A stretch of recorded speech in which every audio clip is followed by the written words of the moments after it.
Hello guys, so today I'm going to talk about the 7QC tool. The 7QC tool are the fundamental quality control tools that are used in the quality control environment or the quality assurance environment as well.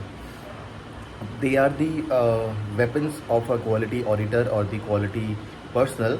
With the help of that all 7QC tool, these are the basic one I'm talking about. They can find out the root cause of or these resolve the 90% of the problem that are existing. If I say the first one is the very simple known to everyone, which is check sheet. It's just a sheet which is going to help us the collection of the data, and generally nowadays it is being modernized in our system.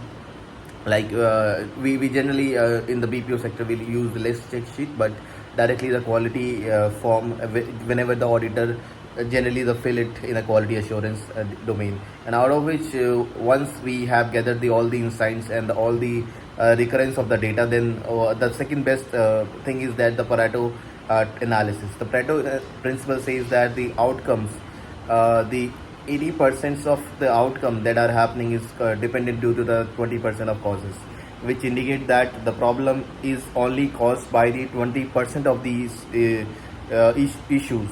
So the Pareto principle help us to find out the reason, which are the problems which we need to attack on the first. So now once we have the checklist, then the Pareto which is going to help us which are the main quality control tools, which are the main areas of opportunity where we need to first attack on. Now coming to the third quality control tool is the histogram. Histogram is basically a bar graph with a certain advancement where it is going to give us the spread of the data with the help of the attributes in a bar graph, and the spread between in number spread in one of the axes. So now for an example, it's generally going to give us the distribution of the data, where exactly our data is being distributed, whether it's a positive is to whether we are going whether there are a symmetry or not. Rest. Now coming to the another QC tool is the flow chart. It's going to give us the step by step process. Generally using my process that I have seen most of the time, it's a kind of a step by step structure what you have to do next. So it's a flow chart, it's a flow diagram. So first you have to do this thing, then you have to do this thing. If this happen, yes and no. So it's giving you the decision what you have to make.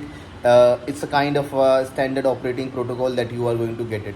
Now coming to the control chart, it is the one of the very crucial QC tool which is going to give us which is going to give us the movement of the data, the stability of the process, whether the process is stable or underperforming or outperforming. What exactly are the issues? Where are the problems lies? And what suddenly happened that our score got dropped or score got improved. So this is how what we can measure that how why the effect rate are increasing, special cause variation or the system variation. So these are the things we are going to measure with the control chart. It's a line graph over the time based on the continuous and the discrete data. It is going to help us. So the continuous. Now coming to the very one of the favorite one of the easiest one is the one of the easiest one but most crucial is fishbone diagram, called as the Ishikawa diagram, where generally we are going to categorize all the problem on the basis of man machine material tool. In the service industry where I am coming from, we generally categorize this process, policy, tool, environment, system, kind of a ACPT analysis, where we are going to check how what are the all the factors which are creating a big problem. Let me give an example for us. If there is a problem with a C set, then this is how we are going to brainstorm the idea and after that fix the problem. So I believe that I have covered all the quality control tool. The one that is remaining is the scatter diagram. A scatter diagram is the one of the best tool that is going to give us the correlation between the two data point or the two metrics or the two variable, are they related to each other. If the correlation coefficient is minus is in negative, then it is a negative correlation, which means that one point is increasing is affecting other with the help of the decreasing other, which means that there is a negative correlation between both the data point. And if I talk about the positive correlation, which means that if one data set is increasing, the another data set is also increasing, the behavior is impacting another data set.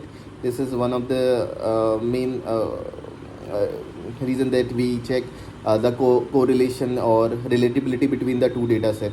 Now the if there is a correlation coefficient is 0, which means that there is no relation between both the data set and they are independent of both of them. So these are I have covered all the quality control tool in this short summary of the data point. If you guys are really wanted to know more about the quality control tool, do let me know. I'm going to happily tell you about how these things work. Again, I'm repeating how many quality tools I have covered. The first one is the first started with a check sheet, then went to a Pareto chart, and after that I have covered histogram, then control chart, then scatter diagram, then flow chart, then scatter diagram. So these are the 7 QC tools. Generally, you are going to get it everywhere whenever you are going to apply for a interview that is related to a quality. But rest everything is great. These are the very easy one. But if you have a knowledge of all of these quality tools, you are going to ace the interview.